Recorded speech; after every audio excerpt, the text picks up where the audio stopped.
Hello everyone, and welcome back to our podcast. I'm Emma, and today we are going to talk about something that almost every person carries in their pocket, keeps beside their bed, checks during meals, and sometimes even takes into the bathroom.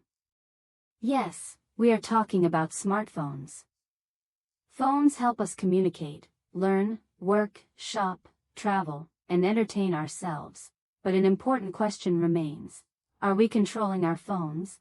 Or are our phones controlling us? Hello, Emma, and hello to everyone listening.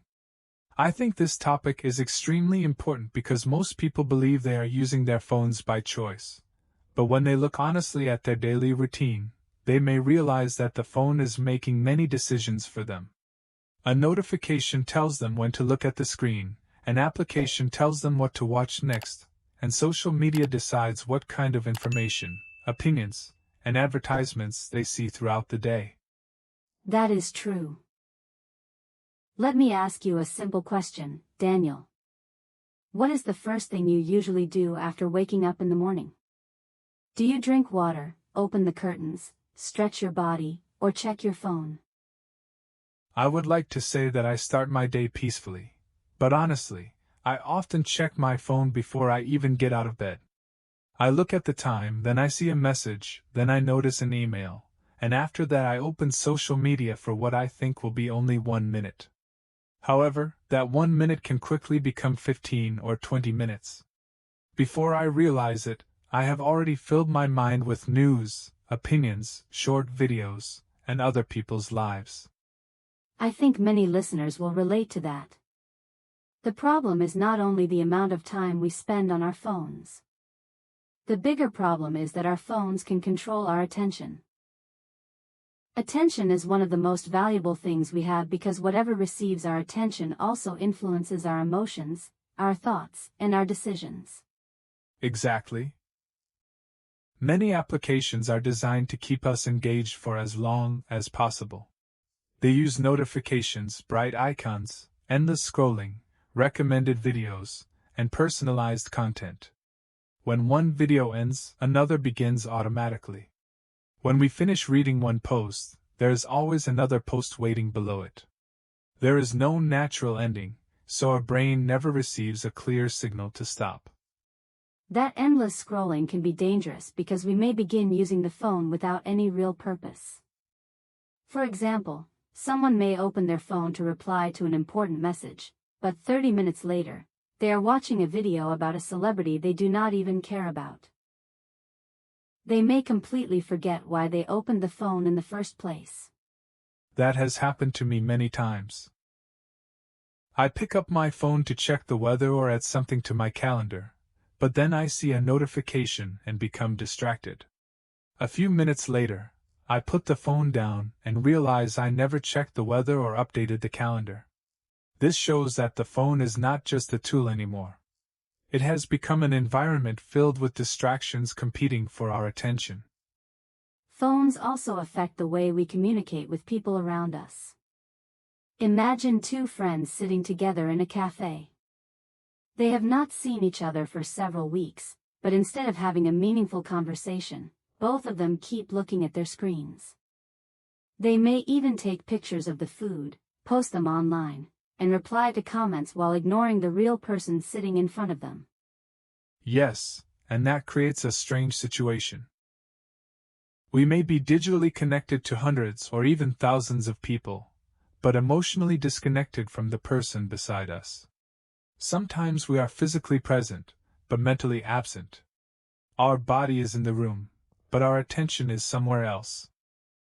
I once saw a family having dinner at a restaurant, and every person at the table was using a phone. The parents were scrolling through social media, and the children were watching videos. They were together, but there was almost no conversation. It made me wonder how many small family moments are being lost because everyone is focused on a separate screen. That is an important point because meaningful relationships are built through attention. When someone speaks to us, they want to feel heard. If we keep looking at our phone while they are talking, we may be sending the message that the screen is more important than the person. Another major issue is sleep. Many people say they want to sleep early, but they take their phone to bed and continue watching videos or checking messages. The room becomes dark, the clock keeps moving, and they keep telling themselves, just one more video. And suddenly it is 1 o'clock in the morning. The person knows they need to wake up early, but they still cannot stop. The next day, they feel tired, unfocused, and irritated. Then they may drink more coffee or take a nap, but they repeat the same behavior the following night. Why do you think it is so difficult to stop, even when we know the phone is affecting our sleep and productivity? I think one reason is that phones provide immediate pleasure. When we receive a message, a like, or an interesting video, our brain feels rewarded. Studying, exercising, working, or building a skill usually requires effort and patience. A phone, however, can provide entertainment immediately, without much effort. Therefore, when our brain has to choose between a difficult task and an easy reward, the easy reward often wins. That explains why many people check their phones while studying or working. They may read one paragraph, then reach for the phone. They work for 5 minutes, then check a notification.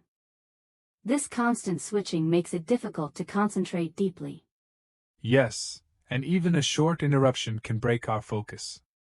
After checking the phone, we need time to return mentally to the task. If this happens repeatedly, a simple assignment that should take 1 hour may take 3 hours.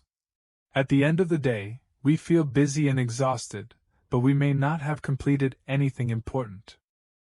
Phones can also affect our confidence. Social media often shows us the best moments of other people's lives. We see holidays, new cars, beautiful homes, perfect bodies, successful careers, and happy relationships. We do not usually see their problems, failures, arguments, stress, or loneliness. That is why comparing our real life to someone else's online life can be unfair. We compare our ordinary day with their most carefully selected moment. A person may take 50 pictures and post only the best one. They may appear happy in the photograph, but we do not know what is happening behind the camera. Some people also begin measuring their value through likes, comments, and followers. When a post receives attention, they feel good. When it does not perform well, they feel disappointed or embarrassed. Their mood starts depending on the reaction of strangers. And the phone may influence our behavior without us noticing. We may choose where to eat because a place looks popular online. We may buy clothes because an influencer recommended them. We may form opinions after watching short videos without checking whether the information is accurate. In this way, the phone can shape our choices, beliefs, and identity. However, we should also be fair. Smartphones are not completely bad. They allow us to communicate with family members who live far away. They help students access educational material. They provide maps, emergency services, language learning tools, online banking, and job opportunities. I agree. The problem is not the phone itself. The problem is unconscious use. A knife can be useful in the kitchen, but it can also cause harm when used carelessly. In the same way, a smartphone can improve our life when we use it intentionally, but it can control our life when we use it without limits. So, how can people develop a healthier relationship with their phones without completely giving them up? The first step is to become aware of our habits. Many phones show daily and weekly screen time reports. People should look at those numbers honestly. They may be surprised to discover that they spend 4, 5, or even 7 hours a day on their phone. When we see the real number, it becomes easier to understand the size of the problem. The second step could be turning off unnecessary notifications. Not every application deserves permission to interrupt us. A shopping app does not need to contact us several times a day. A social media application does not need to tell us every time someone posts a picture. That is right. Notifications should be reserved for important communication. We can also remove distracting applications from the home screen. When an application is directly in front of us, we open it automatically. When it is hidden inside a folder, we have a moment to decide whether we really want to use it. Another helpful habit is creating phone-free areas. For example, we can decide not to use phones at the dining table, during family conversations, or while meeting a friend. This helps us become more present and gives our relationships the attention they deserve. I would also recommend keeping the phone away from the bed.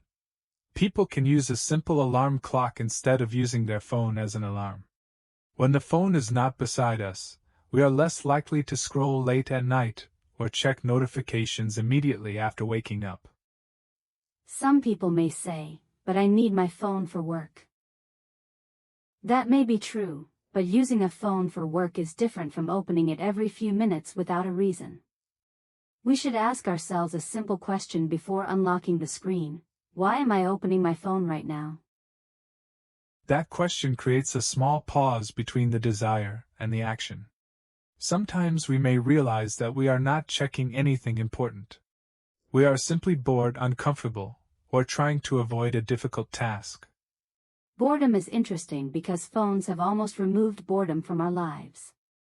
Whenever we wait in a line, sit on a bus, or spend a few minutes alone, we immediately reach for the screen. But boredom is not always bad. When our mind is not constantly entertained, we can think, observe, imagine, and reflect. Many creative ideas appear during quiet moments. If we fill every empty second with content, we may lose the ability to be alone with our thoughts. So perhaps the real goal is not to stop using phones. The goal is to use them with purpose. We should decide when to use the phone, instead of allowing the phone to decide for us. Exactly. A healthy relationship with technology means that we can put the phone down without feeling anxious. We can enjoy a meal without taking a picture. We can have a conversation without checking notifications. We can go for a walk and notice the world around us. Before we end today's episode, let us give our listeners a simple challenge. For the next 24 hours, check your phone only when you have a clear reason. Before unlocking it, ask yourself, what am I going to do? When you finish that task, put the phone away. You can also choose one phone-free hour during your day. Use that time to read, exercise, talk to someone, cook, study, or simply relax. Pay attention to how you feel. At first, you may feel uncomfortable, but after some time, you may feel calmer and more focused. Remember, your phone should be a tool that supports your life. It should not replace your relationships, disturb your sleep, damage your confidence, or control your attention. The phone is powerful, but you are still the person holding it. The most important question is not how smart your phone is. The most important question is whether you are using it wisely. Thank you for listening to today's episode. Is your phone controlling your life? Think about your own habits and share your opinion in the comments. How many hours do you spend on your phone every day, and which habit would you like to change? Do not forget to subscribe, like this episode, and share it with someone who checks their phone every 5 minutes. Take care of your time, protect your attention, and we will see you in the next episode. Goodbye. Goodbye, everyone.